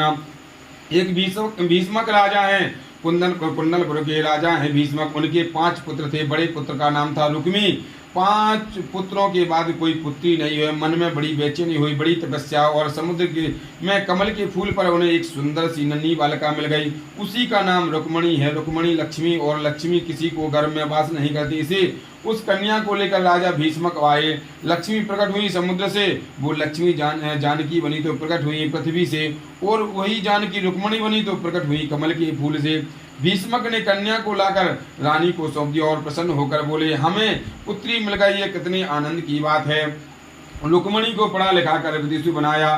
मन में संकल्प कर लिया मथुरा अधिपति वसुदेव के पुत्र कृष्ण हैं तो इसका विवाह करूंगा। आजकल कृष्ण द्वारका में आ गए, लेकिन कभी कभी घर में क्या होता है, जब पुत्र बड़ा हो जाता है तो माता पिता की बात नहीं मानता।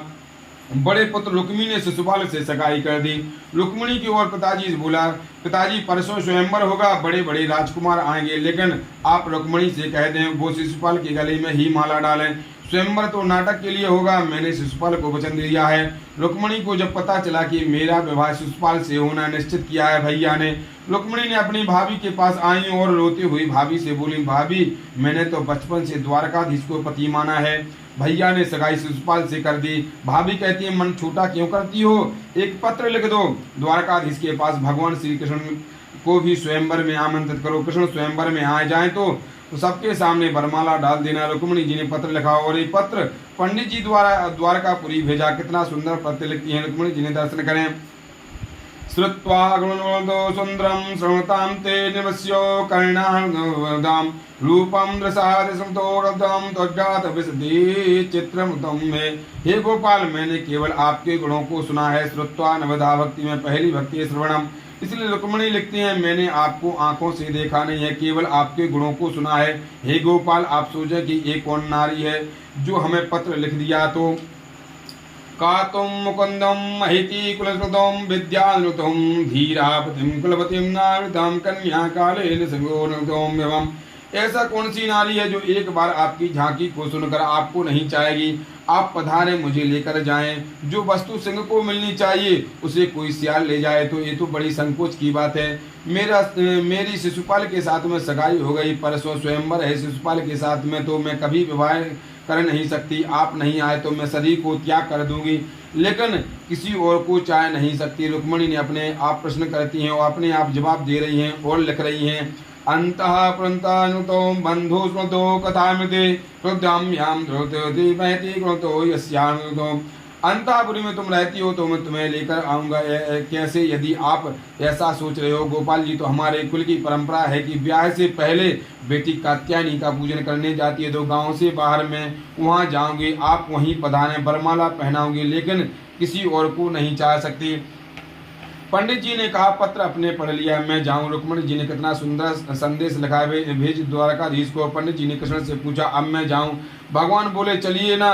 पंडित जी को रथ में बिठाकर जैसे ही प्रस्थान करने लगे, सामने से बलराम जी आते दिख गए। कृष्ण बलराम को इतना स्वागत करते हैं, आदर करते हैं। बलराम को देखते ही गोविंद के हाथ से घोड़ा की लगाम छूट गई। पंडित जी हो गया ब्याह। पंडित जी बोले क्या हुआ। बोले भैया जी आ गए हैं। संकोच लगता है बड़ी भैया से, लेकिन बलराम का कितना प्यार कृष्ण के प्रति है। लाला कहाँ जा रहे हो। अब क्या बोले। बलराम जी बोले कन्हैया कहाँ जा रहे हो। बोले जी वहाँ जा रहे हैं। बरोबर है, लेकिन कहाँ जा रहे हैं किसी सेनापति को पता नहीं, मंत्री को पता नहीं, सेना को पता नहीं कि आप कहाँ जा रहे हैं। कहाँ जा रहे हैं। वही जा रहे हैं। पंडित जी बोले कुंदनपुर जा रहे हैं। बलराम जी ने कहा, अरे कुंदनपुर तो कल रुक्मणी का स्वयंवर है, वो मैंने सोचा था, मेरे कन्हैया तो लाला हैं, ये तो बड़ा हो गया, जरूर जाना चाहिए। मेरे गोविंद किसी से कम थोड़े ही स्वयंवर में बड़े बड़े राजकुमार जा रहे हैं, मेरे लाला तो लाखों में एक है। बलराम ने सेनापति को और टेढ़ी नजर से देखा और इशारा से बता दिया कि सारी व्यवस्था होनी चाहिए कृष्ण की सुरक्षा के लिए, क्योंकि वहां शिशुपाल जैसा दुष्ट लोग आएंगे, मेरा गोपाल कहीं अकेला पड़ना पड़ जाए। कैसा व्रत में बलराम को कृष्ण के प्रति कैसा वात्सल्य है। कृष्ण कुंदनपुर आए, सब राजा लोग पहुंचे। भीष्मक ने श्री कृष्ण का स्वागत किया, आने में तो किसी को रोक नहीं सकते, सभी राजकुमार आएंगे। विवाह से पहले रुक्मणी कात्यायनी का पूजन करने जा रही है, दर्शन करें। उनके भाई रुक्मी ने कितने सुंदर व्यवस्था की है। 10,000 सखियां रुक्मणी के संग चल रही हैं और सखियों के चारों ओर 10,000 सैनिक सुरक्षा के लिए चल रहे हैं। रुक्मणी महारानी कात्यायनी पूजन करने के लिए मंदिर का द्वार खुला। आचार्य सुखदेव जी कहते हैं, परीक्षित, रुक्मणी की आंखों के सामने मूर्ति कात्यायनी की, लेकिन उस कात्यायनी की मूर्ति में भी दर्शन हो रहा है द्वारकानाथ जी का। नमस्ते तुम्बके भीक्षणम नस्तो शिवाम भूयता प्रथमे भगवान कृष्ण। हे माता कात्यायनी, आपके चरणों में प्रणाम करती हूँ, बस एक ही वर दे दो कि कृष्ण ही मुझे पति रूप में मिले। इतना कहना था, कात्यायनी के हाथ से पुष्प गिर पड़ा और वाम अंग फरकने लगे। पुरुष का दाहिनी आंख फड़के तो समझो कोई सुंदर बात है, और नारी की बाईं आंख फड़के तो समझो कोई शुभ लक्षण है। 10,000 सैनिक सुरक्षा में खड़े हैं। मंदिर के पीछे से निकल गए मेरा गोपाल आया। जैसे ही कृष्ण आए, 10,000 सैनिकों ने कहा, कौन है आप, कहिए किनसे मिलना है, क्या बात है। एक सैनिक बोला, गले का हार देखो कितना सुंदर लगता है, हीरे का है, कोई राजकुमार मालूम होता है, भगवान सेना के बीच में घुसते जा रहे हैं। एक सैनिक बोला, चरणों की पादुका तो देखो सोने की है, इनमें भी हीरे लगे। एक बोला, पादुका क्या देखते हो, पीताम्बर देखो, तड़तम पीताम्बर धारे बिजली को मात करने वाला पीताम्बर। एक बोला, भैया इनके कमर में जो पैंट बंधी है उसे मुरली लगी, कैसी सुंदर लगती है, बचती कितनी सुंदर होगी। भगवान रुक्मणी जी के पास में पहुंचे तो रुक्मणी जी ने गोविंद को वरमाला पहना दी। सैनिक बोले, भैया पीताम्बर क्या देखते हो, इनका अपना शरीर देखो, ऐसा सुंदर शरीर है, नीलमणि जैसा चमकता हुआ शरीर, ऐसा सुंदर है, पुरुष तो हमें जीवन में कभी नहीं देखा। रुक्मणी को गोद में लेकर गोविंद रथ की ओर बढ़े। एक सैनिक बोला, चाल कितनी सुंदर है, ऐसा चलता है जैसे उन्मत्त हाथी चलता हो। रुक्मणी को रथ में बिठाकर स्वयं श्री कृष्ण रथ में बैठ गए और जरा सा चलाने लगे कि घोड़े चलने लगे। एक सैनिक बोला, रथ की ध्वजा के ऊपर गरुण जी बैठे हैं, गरुण की तरह उड़ता होगा, पता नहीं वहां से कहाँ आया। कितना सुंदर श्याम वर्ण की कांति है, मुस्कुराता कितना सुंदर है, हार कितना बढ़िया है, पीताम्बरी कितनी सुंदर है। हम निहाल हो गए, हम धन हो गए, दर्शन दे गए, अपना बना गए। और भगवान को रथ में तो हवा से बात की तेज हो गए घोड़े वाले भैया, बड़ो आनंद आयो दर्शन करके। एक सैनिक मुस्कुरा बोला, वो तो सब ठीक है, लेकिन रुक्मणी कहाँ है। बोले, रुक्मणी भीतर मंदिर में बैठी है, पूजा कर रही है। मंदिर में देखा तो रुक्मणी नहीं है। अरे भाई, रुक्मणी कहाँ है, मुझे क्या मालूम कहाँ है। अब तो एक सैनिक दूसरे सैनिक से पूछ रहा है, रुक्मणी कहाँ है, मुझे क्या मालूम कहाँ है। एक सैनिक मुस्कुरा बोला, मैं बताऊं कहाँ है, बताओ। बोला, ले तो गया हम 10,000 सैनिकों के बीच में, तो रुक्मणी को ले गया, तुमने रोका क्यों नहीं। बोला, मैं तो मुकुट देखने लगा था, मुझे क्या मालूम कब ले गया। अब एक दूसरे के आपस में बोल रहे हैं, तुमने क्यों नहीं रोका, तुमने क्यों नहीं रोका। कोई कहता कि मैं पीताम्बर देखने में लगा था, कोई कहता मैं तो मुखारबंद देखने में लगा था, अब ले गयो करके सब इधर उधर भागे। भगवान ने सबको परास्त कर दिया। रुक्मणी जी के बड़े भाई आए, रुक्मणी को भी वहां नहीं देख करके सैनिकों ने पूछा, रुक्मणी कहाँ गई। सैनिकों ने कहा, महाराज वो सांवला सलोना आया और ले गया। तुम 10,000 सैनिकों के बीच में कैसे ले गया। सैनिक बोले, एक बार तो हम उसे मारने दौड़े तो पर वो हंस गया, और हंसने के बाद क्या हुआ ये जानने के बाद ही पता चला। कृष्ण के पीछा किया, रुक्मणी के भाई ने उनसे युद्ध किया। कृष्ण ने उसको पकड़कर आधी दाढ़ी आधी मूछ मुड़ दे रात के चक्का में बांध दिया। बलराम जी आकर के छुड़ाया। रुक्मणी ने कहा, मारना नहीं है भीष्मक। राजा ने आकर रुक्मी से कहा, बेटा मेरी पुत्री जब 1.5 वर्ष की थी तो मेरे घर संत नारद जी पधारे थे। नारद जी ने कहा था कि रुक्मणी साधारण नारी नहीं है, साक्षात लक्ष्मी, और लक्ष्मी का विवाह नारायण के सिवाय किसी से नहीं होता है। मन की मलिनता को मिटाओ पुत्र, और सुंदर विवाह मुझे अपने हाथों से कन्यादान के रूप में करने दो। भीष्मक के पुत्र ने बात मानी। रुक्मणी जी को वापस लाए, कुमकुम पत्रिका द्वारा भेजी, बारात लेकर मेरे द्वारकाधीश मुझे पधारो। जय जय श्री द्वारकाधीश नंद के दुलारे, नंद के दुलारे, यशोदा के प्राणन के प्यारे। बारात का स्वागत किया। कृष्ण के मित्र भी साथ में बहुत ही धूमधाम से विवाह हुआ। सांडल मुनि वेद मंत्रोच्चार कर रहे हैं। सबके मन में बड़ा आनंद हुआ। ब्रजवासियों को खूब से प्रेम हो गया। लक्ष्मी स्वरूपिणी रुक्मिणी जी को बहुत अच्छा लगा। गोविंद रूपी वर प्राप्त करके वो गदगद हो गई। आचार्य सुखदेव कहते हैं, महाराज जी, कामस्तु वासुदेवस्सो दग्धा प्राकारं देहो पत्यम भोस्तम प्रथमतम। एक बात आपसे कहूँ, जो व्यक्ति ज्यादा बढ़ता है, जो व्यक्ति जीवन में बहुत ज्यादा कहता है, उसको शत्रु भी उतने ज्यादा होते हैं। बोलिए बालकृष्ण भगवान की जय, द्वारकानाथ भगवान की जय। जो जितना ज्यादा ऊंचा उठेगा उसके शत्रु भी उतने ही ज्यादा होंगे। शत्रु किसी के कारण से नहीं हो, ऐसा न बिना कारण भी होते हैं। पहले 2000 रुपए महीने कमाते थे, अब करोड़ों के टर्नओवर होता है। ये सतुता के कारण है। लेकिन समझदार व्यक्ति कौन है? जो इन सारी परिस्थितियों में कभी किसी को घबराता नहीं है। दुख में पड़तो फो सुख में फूलो मती, प्राण जाए मगर नाम भूलो मती। मुरली बाले की मन से रिझाते चलो, कृष्ण गोविंद गोपाल गाते चलो। प्रत्येक परिस्थिति में एक रस रहने की आदत डालें। गोविंद हमारे साथ में, इस बात को निश्चित अनुभव करें। इससे बड़ी बात जीवन में और नहीं हो सकती। भगवान के घर पुत्र हुआ। रुक्मिणी जी ने पहला पुत्र को जन्म दिया और इसका नाम प्रद्युम्न प्रकाश यस्या प्रद्युम्नः। जिसके जीवन में सुंदर कर्म का प्रकाश, उसे प्रद्युम्न कहते हैं। लेकिन कृष्ण के क्षत्रियों को भी कमी नहीं थी। संभ्रासुर नाम का असुर मेरे गोविंद की यहाँ ग्रह में बालक को चुरा ले गया और आकाश में जाकर बालक को समुद्र में फेंक दिया। मछली बालक को निगल गई। मछुआरों ने मछली को पकड़कर संभ्रासुर के घर भेज दिया। संभ्रासुर के यहाँ भोजन बनाने का कार्य करती है वो विद्यावती भानुवती। उसने कहा, तुम इसे बच्चे को पालो, हम क्या करें। विद्यावती के कान में संत नारद ने आकर कहा कि तुम्हारी गोद में जो बालक खेल रहा है वो तुम्हारा ही पति है। जब शिव तीसरा नयन उगारा, निर्गत काम भयो जय छारा। भगवान शिव ने जब कामदेव को जलाकर भस्म कर दिया तो काम की पत्नी रति रुदन करने लगी। भगवान शिव ने कहा, तुम्हारा पति काम द्वापर में कृष्ण का पुत्र बनेगा और संभ्रासुर के घर में तुम भोजन बनाने का काम किया करना, वहां तुम्हें तुम्हारा पति मिल जाएगा। सो मिल गया। प्रद्युम्न जी बड़े होकर संभ्रासुर का वध करके पत्नी को लेकर श्री द्वारका धाम में आ गए। प्रद्युम्न जी ने वहां से गए और आए तब श्री कृष्ण ने 16,107 विवाह और हो गए।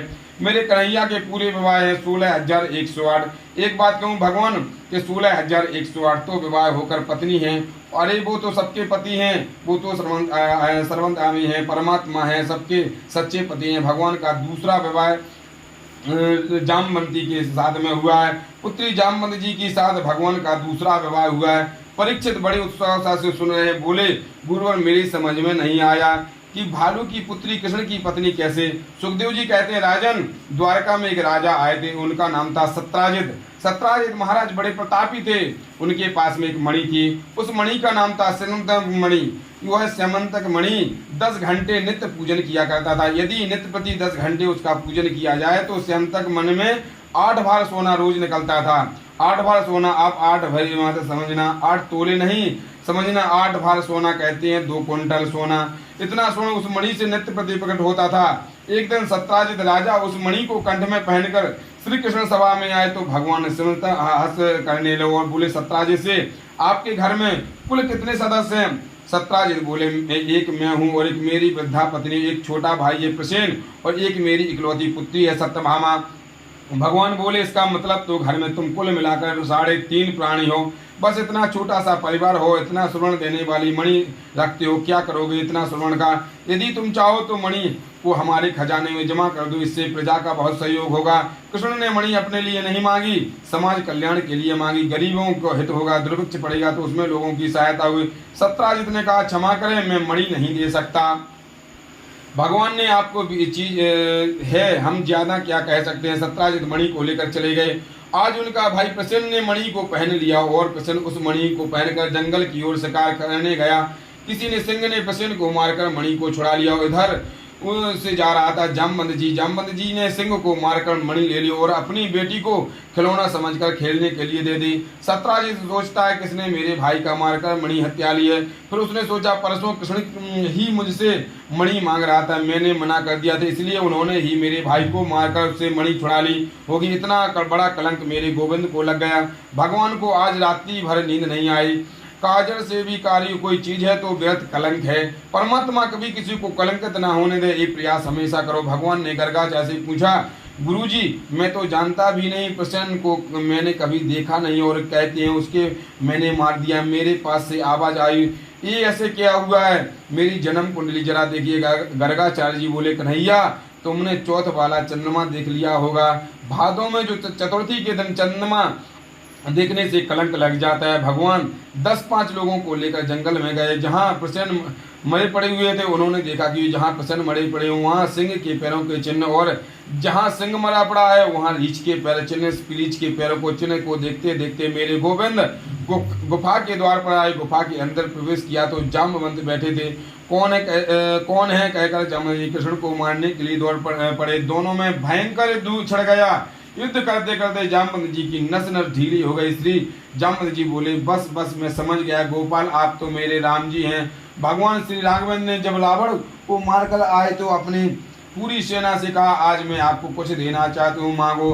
किसी ने प्रेम मांगा, किसी ने भक्ति मांगी, किसी ने श्रद्धा मांगी, किसी ने पूजा की शक्ति मांगी, लेकिन जामवंत जी ने शांत बैठे। प्रभु ने कहा, जामवंत जी आप भी कुछ मांगो। जामवंत जी बोले, क्या मांगू भगवान? रावण से हमने युद्ध तो किया है, पर रावण की सेना में मेरी टक्कर का कोई वीर नहीं था। अब आप देना ही चाहते तो मेरे जरा दो हाथ आपसे ही करने की इच्छा हूँ।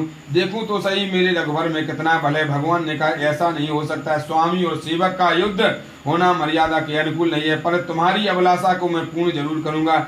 इसलिए प्रभु ने सारा कर दिया कि द्वापर में पूर्ण होगा। अच्छा, आज गोविंद ने जब युद्ध किया तो जामवंत समझ गए कि ये मेरे राम हैं। जामवंत जी जो मणि ने गोविंद को समर्पित करते हुए बोले, भगवान मणि ही क्या मेरी पुत्री भी स्वीकार करो, मैं तो अब एकांत में आपका भजन करूंगा। जामवंत जी के हाथ पर मणि रखकर श्री कृष्ण को जामवंती दे दी। जामवंती जी परम सुंदरी थी। भगवान जामवंती जी को लेकर आए। सत्राजित को मणि वापस कर दी। अब सत्राजित को रात भर नींद नहीं आई। मैंने अपने द्वारिका नाथ को कलंकित किया, कितना बड़ा अपराध किया है। अपनी बेटी सत्यभामा प्रभु को देने की इच्छा व्यक्त की। प्रभु बोले, बेटी आपकी हम लेते हैं पर मणि नहीं लेंगे। इस प्रकार भगवान का तीसरा विवाह सत्यभामा जी से हुआ। भगवान गए पांडवों के यहाँ घूमने के लिए। पीछे से अक्रूर जी ने सुधन्वा नाम के व्यक्ति को भड़का दिया और राजा सत्राजित को मारकर मणि ले ली। सुधन्वा ने पिता की मृत्यु को समाचार सुनकर रोती हुई सत्यभामा जी हस्तिनापुर गई। वहाँ जाकर भगवान कृष्ण ने बोली, आप यहाँ चौपड़ खेल रहे हैं, उधर मेरे पिता महाराज को सुधन्वा को मार दिया और मणि ले लिया। ससुर जी की मृत्यु का समाचार सुनकर मेरे गोविंद सत्यभामा जी के गले में लगाकर इतने रोए, मुझे बहुत कष्ट है देवी, मेरे ससुर जी को मारने वाले को मैं छोड़ूंगा नहीं। सुखदेव जी कहते हैं, इतनी जोर से रोए मेरे गोविंद। राजा ने पूछा, क्यों रो रहे भगवान? बोले, पत्नी के पिता मर जाने पर नहीं रोने से सत्यभामा जी को मान जाएंगे, और नाटक करने में तो गोविंद सबसे आगे। ऐसा लगा सत्यभामा जी को कि भगवान बड़े दुखी हैं, तो वो सत्यभामा को दुख भी बढ़ गया। लेकिन सुधन्वा को मारने के बाद भी भगवान को मणि नहीं मिली। बलराम जी बोले, घर में देखियो तो मेरे ही पास होगी। कन्हैया बोले, अच्छा, चौथ का चंद्रमा देखा इसलिए मणि का बड़ा कलंक लगा है। श्री अक्रूर जी के पास मणि थी, उनको मिल गई। अक्रूर जी को प्रभु ने दंडित किया, ये मणि आप ही रखो। 10 घंटा नित्य प्रति से सोना, लेकिन जितना स्वर्ण इसमें से निकले वो तोलकर हमारे खजाने में दे जाना। भगवान अर्जुन को लेकर घूमने जा रहे थे, तो वन में वहाँ एक सावली सलोनी नारी को देखा। यमुना के किनारे परम सुंदरी एक स्त्री बैठी थी, एकदम समाधि धारण किए। अर्जुन ने उस स्त्री से पूछा, आप कौन है देवी? नितांत नजर वन में अकेली बैठी हैं। उस स्त्री ने कहा, मैं सूर्य पुत्री हूँ, यमराज की बहन हूँ, मेरा नाम कालिंदी है। अयम देवस्यासमतां देव श्रुवरण्यम वरदम तबासुदाम। श्री कृष्ण को पति रूप में वर्ण करने के लिए मैं यहाँ तपस्या करती हूँ। अर्जुन बोले, वो तो मेरे रथ में बैठे हैं। अर्जुन ने यमुना का हाथ कृष्ण के हाथ में सोमकर मंत्र पढ़ दिया। भगवान का चौथा विवाह हुआ कालिंदी के साथ। बिंद और अरविंद का नाम का राजा, दोनों भाई, दोनों की परम लाडली बहन के नाम मित्रवृंदा है, परम सुंदरी। 5वां विवाह मित्रवृंदा से हुआ। नगरजित नाम के राजा हैं, उनके वहाँ 7 बैल हैं, बड़े बलशाली हैं। बैल ऐसे पराक्रमी जो मनुष्य से भी ज्यादा बुद्धिमान। राजा ने कहा, जो इन 7 बैलों को नाग में एक साथ छेद दे उसे मैं अपनी बेटी दे दूंगा। कृष्ण ने ऐसा किया। और 6वां विवाह नगरजिती के साथ विवाह। इनका नाम सत्या भी है। एक राजा देवी नाम की पराक्रमी स्त्री हैं जो राज संभालती हैं, स्वयं राजा देवी। पुत्री का नाम है भद्रा। 7वां विवाह भद्रा के साथ में हुआ। मध्य प्रदेश के राजा उनका बिटिया का नाम लक्ष्मणा है। 8वां विवाह कृष्ण का लक्ष्मणा से हुआ। एक और पराक्रमी राजा है भौमासुर, जो भूमि से उत्पन्न हुआ, इसलिए उसका नाम भौमासुर है। भौमासुर ने अपने बल का दुरुपयोग किया। कभी कभी व्यक्ति धन का दुरुपयोग करते हैं, अपने बल का दुरुपयोग करते हैं। मैंने कहा था ना, यदि विवेक साथ ही नहीं है तो धन ऐश्वर्य व्यक्ति को बिगाड़ देता है। विवेक तो साथ में होना ही चाहिए। भौमासुर ने अपने बल का दुरुपयोग किया और बड़े बड़े राजघरानों में जाता और राजकुमारियों का हरण करके ले आता। मन में यह संकल्प कर लिया, जब ये राजकुमारियां 20,000 हो जाएंगी तो मैं एक साथ विवाह कर लूंगा। 16,100 राजकुमारियों को उसने बंदी बनाया। भगवान के पास सूचना गई। देवताओं ने कहा कि क्योंकि देवताओं की माता अदिति के कुंडल और वरुण की छत्र भी उसने चुराया था। भगवान सत्यभामा को साथ लेकर भौमासुर के पास गए। बड़ा विचित्र युद्ध के साथ में छिड़ गया। भौमासुर ने कृष्ण के हाथों में मारा गया। मेरे प्रभु ने भौमासुर से कारागार में प्रवेश किया तो कारागार में 16,100 राजकुमारियों को देखा। मेरे गोवर्धन के नेत्र सजल होते और सोचने लगी कि ये अब राजकुमारी कहाँ जाएंगी। दुनिया का कोई भी राजकुमार इनसे विवाह तो करेगा नहीं, कहेगा भौमासुर के कारागार में बंदी रहकर आई हैं। हुए विवाह कौन करे, इनका माता पिता भी इन्हें स्वीकार नहीं करे। इन राजकुमार के सामने तो केवल 2 मार्ग हैं, या तो सभी कुएं में गिरकर आत्मदाह कर लें और सभी गंदे रास्ते पर चली जाएंगी। भगवान ने उन राजकुमारियों से कहा, तुमने मन में कोई अन्यथा विचार नहीं किया तो आप सबको पत्नी के रूप में स्वीकार करता हूँ। मेरे गोविंद ने उन 16,100 राजकुमारियों के साथ मुहूर्त में विवाह कर लिया। बोले बालकृष्ण भगवान की जय। यदि श्री कृष्ण नहीं कहते परीक्षित तो बताओ समाज में कितना बड़ी विगति पैदा हो जाती। वो राजकुमारियां तो धन्य हो गई। श्री कृष्ण ने पत्नी रूप में स्वीकार किया और मानवीय गुणों से जीने का अधिकार प्रदान कर दिया। भगवान द्वारका में आ गए। बड़ा सुंदर परिवार है, बड़ी शांति है। भगवान कितने विवाह किया, 16,108 मतलब क्या हुआ। वेद में 3 कांड